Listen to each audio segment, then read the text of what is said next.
Good morning.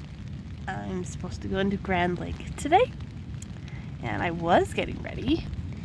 It's raining right now, and so I'm thinking I'm just going to cuddle back up in my sleeping bag for a few minutes.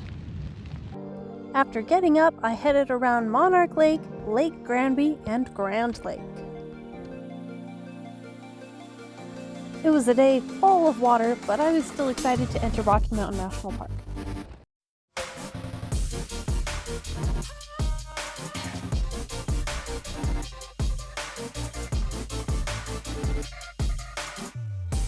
I made it to Rocky Mountain National Park!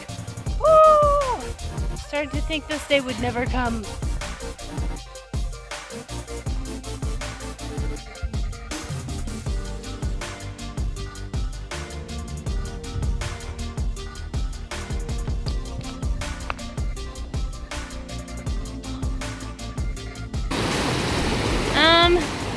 This bridge ain't doing much.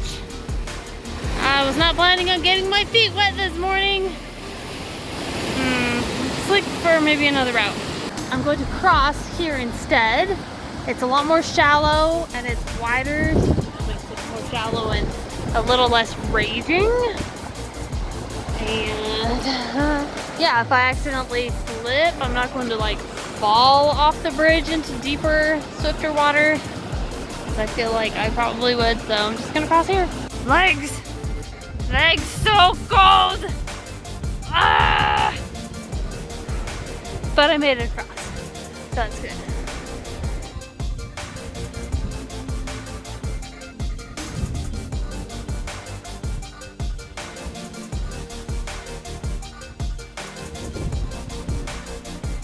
Thank you, melted snow.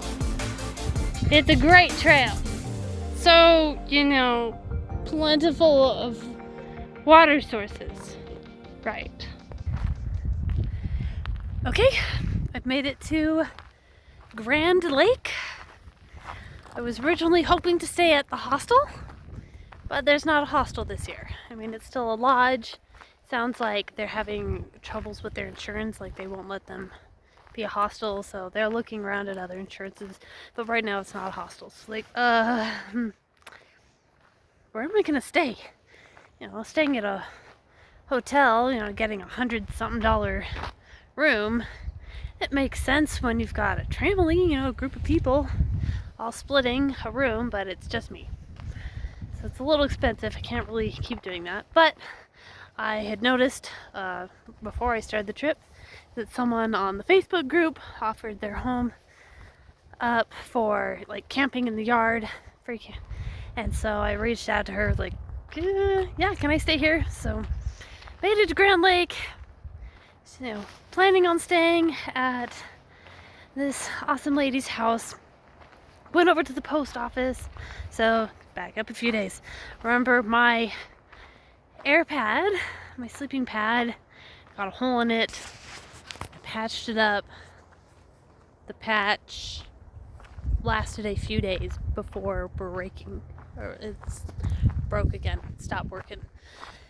And so panicked, asked Michael to get me to order me a new one. And I was like, there's no place in town. Well, if there's a place in town, I can't do too much research. I'm out in the middle of nowhere. I don't have much service. So I was going to have to send it to the post office. So please call REI. Make sure they send it USPS. And then here's the address for general delivery and expedited it. So he did that, except he forgot to mention USPS. So I got here, you know, I got the message saying it's delivered, got to the post office, and like, we don't have it. So I look at my email confirmations, like it says it's delivered UPS.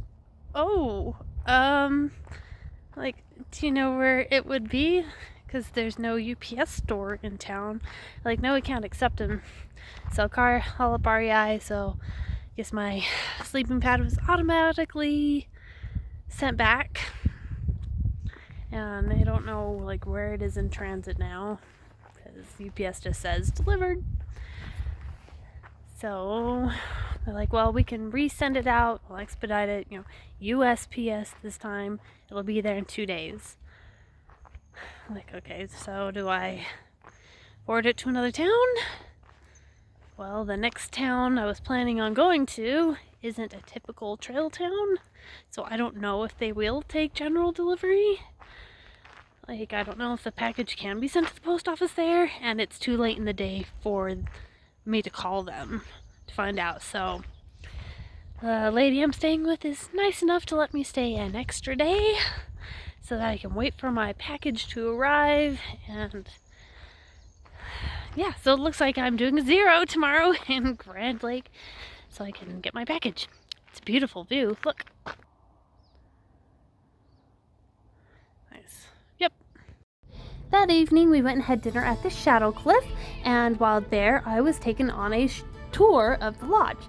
As the first stop of our tour was the 3rd floor fire escape, which was a beautiful view.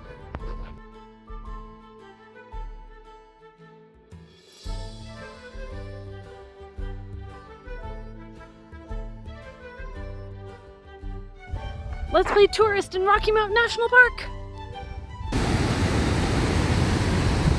We're gonna see Adams Falls, I think. That is the top of them, I think.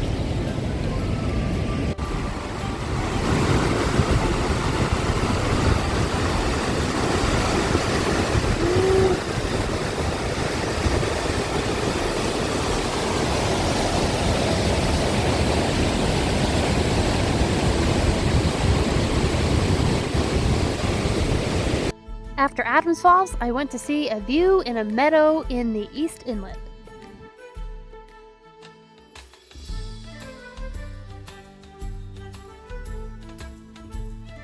Here we go.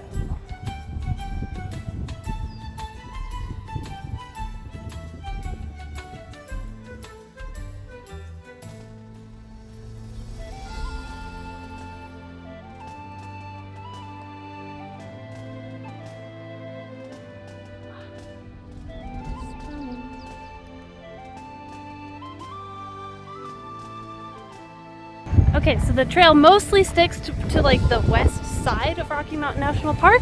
It came up through the south, so I did that yesterday.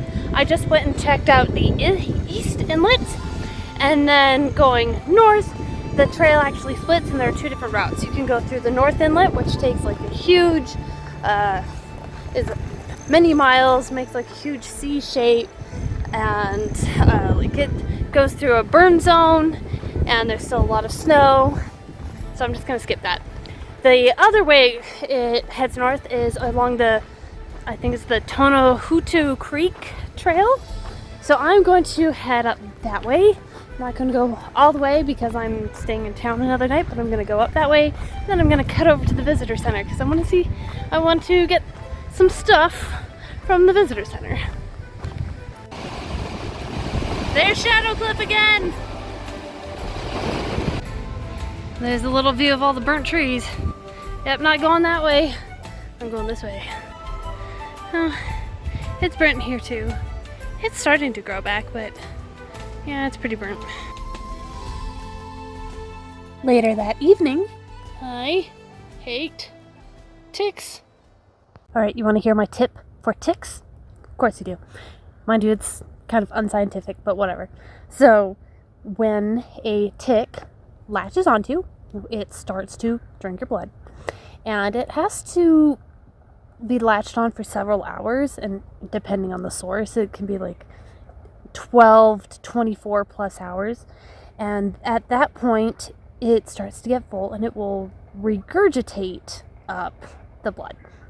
So when it starts regurgitating, that's when it may transfer diseases to you.